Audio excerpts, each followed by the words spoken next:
Our fourth speaker this afternoon is Gerald Cournoyer. Gerald is a painter and a member of the Oglala Sioux Tribe from the Pine Ridge Reservation in South Dakota, although he's recently moved to the Washington, D.C. area. Gerald is focusing his research in Smithsonian collections on traditional symbols and mythological and cosmological designs, and is interested in reviving historical pottery traditions on the plains. So please welcome Gerald.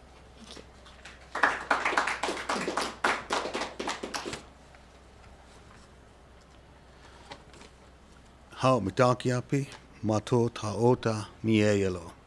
Hello, my relatives.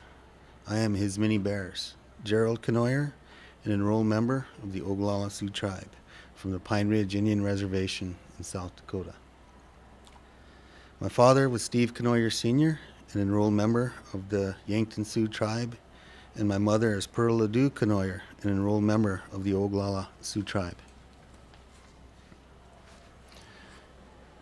I am the youngest of 14 children. That's me in the center with my mother. She's holding her most sacred child in her hands there. My journey as an artist began in second grade when my teacher asked, "What do you want to become when you grow up?" And I said, "An artist." During grade school and high school, my art teacher, Kim Vanderheiden, encouraged me to continue my education in art. Upon completing my Master's of Fine Arts degree in painting from the University of Oklahoma, I was juggling a burgeoning art career and a full-time faculty position. My art influences are Oscar Hale. He used his culture and legends to create modern paintings during the 50s, 60s, and 70s. Like Oscar Hale, my work incorporates mythology, cosmology, numerology, and elements of spirituality. Using mythology, there was a great flood. All the people were drowned. When the waters receded, the bodies were washed into a valley. The bodies were cut open by jagged rocks. The blood turned to red stone, the same stone we use today for our sacred ceremonial pipes. Cosmology, when a child was born into the tribe, they were wrapped in a buffalo robe, and a medicine man prayed with them to the morning star. The buffalo robe stayed with the individual their whole life. They painted, quilled, and beaded their symbolism on the robe. When they died, they were wrapped in their buffalo robe and put on a scaffold so they could be closer to the Great Spirit. As the buffalo were being wiped out, buffalo robes gave way to quilts, which have a morning star design on them.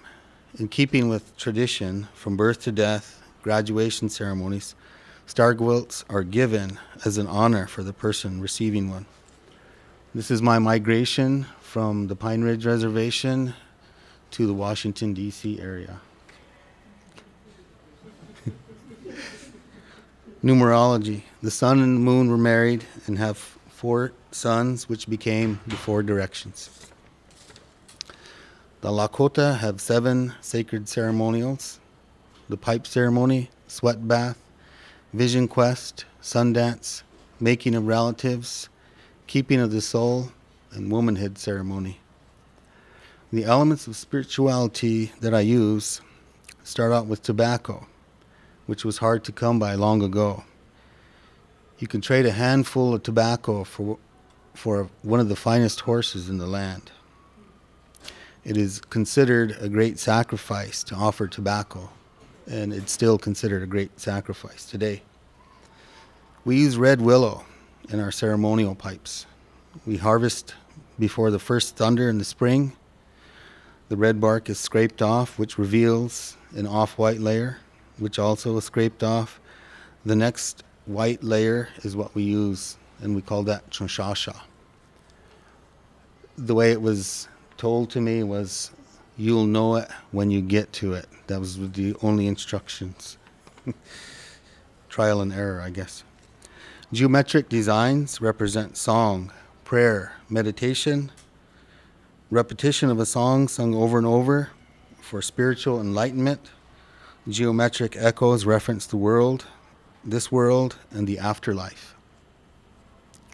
During the ghost dance, pledgers danced for hours, singing, chanting, denying themselves food and water. They went into a trance-like state. Crows walked among them, spoke to them, telling them of future events. The colors that I use, red represents the blood of our ancestors. Blue represents water, the giver of life, a cleanser. Green represents plant medicines. By observing the animals, we saw how they cured themselves with the plants. These are just going to be a few of the images, and you could see the pattern. You can see the references that I'm making throughout my work. So in this piece, I have 4 hidden ravens in there, and they're all in a different direction. So that plant life, along with the water and the blood of our ancestors, all coming together for this composition. You'll see the color red represented throughout my works. You'll see the ravens in there, and you'll see the geometric patterns. And as I create my works, I listen to music, and sometimes I start out with Norah Jones, and then I go, as I create more and more, it gets faster and faster. So I'm singing and dancing and painting away to George Thorogood and the Destroyers, Bad to the Bone, and just going at it. So you could see the compositions coming together and just how I lay these out. And sometimes you can tell right away if a painting is speaking to you. You can change color. This is based off of Fritz Shoulder and T.C. Cannon. So mine is Indian with coffee cup, and Fritz Shoulder had a beer can in his. So my research here at NMAI is on pottery. Members of the Kiuksok community on the Pine Ridge Reservation were very interested in this pottery. They either did it in grade school or high school or in college. And when I talked about getting equipment for the college back home, they said, when you start that, I would love to be a part of that. So that got me into writing the application, applying, getting accepted, and I'm so excited that I get to go home and teach this to the community. My investigation led me to works created in South Dakota from the prehistoric era. The twining and braiding was used to make decorations in the old village style. These coil-built pots were made for storage or hauling items, and they were pit-fired and polished with the stone. I plan to do my teach back to the community at the Pine Ridge Area Chamber of Commerce. And people are getting excited back home, and I'm sure there's a dozen or so watching today. I want to thank Kevin Lewis and all of the staff here at the National Museum of the American Indian for this wonderful program.